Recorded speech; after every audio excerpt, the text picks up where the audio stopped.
If you weren't playing computer games in the early 80s, it's hard to grasp how big Boulder Dash was. In 1985, Boulder Dash was the definitive action game on computers.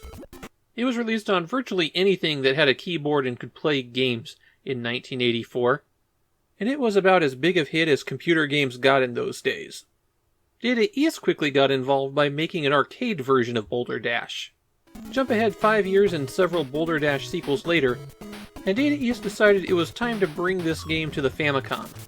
In the process, they gave the game a bit of a facelift, updating the graphics for 1990 and giving it a world structure, similar to Super Mario Bros. 3. Unfortunately, they didn't really clean it up much more than that. The goal on every stage in Boulder Dash is to collect enough gems to open the exit. Early on, this can be as simple as walking on top of them, and the level will have more gems than the required amount for opening the exit. But quickly, there won't be enough gems to just pick up, and you'll have to start figuring out other ways of making them. The mechanic at the heart of Boulder Dash are the boulders. The boulders and gems are the only things on levels that are affected by gravity. If they're not supported, they fall straight down to the bottom of the screen. And boulders and gems don't make stable positions for things. A boulder resting on top of another boulder will roll off. You can push boulders, though of course you collect gems by walking on top of them. The key to most stages is figuring out how you can drop boulders and push them around so that you can collect gems, but not crush or trap yourself. You'll get killed if anything falls on top of you, and that includes gems. Obviously you can't push boulders if there's 2 of them in a row, but sometimes you can shape the pile so that it falls the way that you want. The stages tend to be packed with dirt to start with, and you'll dig it out where you walk, just like Dig Dug. The paths that you carve let boulders roll freely through them, and also let enemies go through them. Enemies tend to follow very simple rules, and the most important one to remember is that if they get next to you, they explode and you die. They don't have to move on top of you, all they have to do is get next to you. On the other hand, you can crush the mobile enemies. Some of them explode into gems, and others just explode. But keep in mind that all those squares get cleared out. You will have to use that to complete some later stages. The amoeba is a special case. It gobbles up a square every once in a while, growing until it runs out of room. When that happens, it completely turns into diamonds. It doesn't hurt you to touch the amoeba, but because its expansion is random, and levels that use it often require that you enclose and destroy it, it is the most frustrating aspect of Boulder Dash.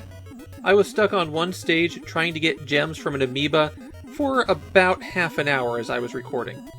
You have 3 lives and infinite continues, but when you continue, your progress in that world is reset.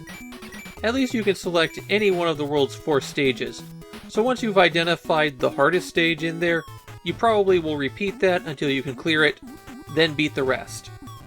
If you do manage to trap yourself, you'll have to hold down A and B simultaneously for about 5 seconds.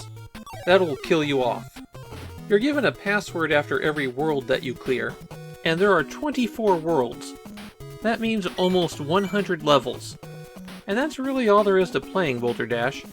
I can't even offer you some halfway decent tips here, since it almost all comes down to look at the pile of rocks and think about which way they're going to roll. That's some real pro-tip level stuff. Boulder Dash is a simple game. It's probably part of why it caught on so big. With the release of this game, Data East released a second Boulder Dash game in arcades. And of course, Boulder Dash has a long legacy. While it never becomes as big as it was in the 80s, Boulder Dash has kept chugging right along to this very day. As for this port, well, I think it's a decent way to play Boulder Dash. The big problem with it is that the game is super choppy. That was part of the original's design. For computers that had trouble with scrolling and smoothly animating sprites, you could only move 1 square at a time, and everything on the stage moved in those same blocks. But the thing about those computer versions is that you kind of had to play through each level consecutively. While the Famicom version lets you try out a block of 4 levels, and then once you clear that block of 4, you can move on. You can get stuck, but not nearly as bad as you could in the original Boulder Dash.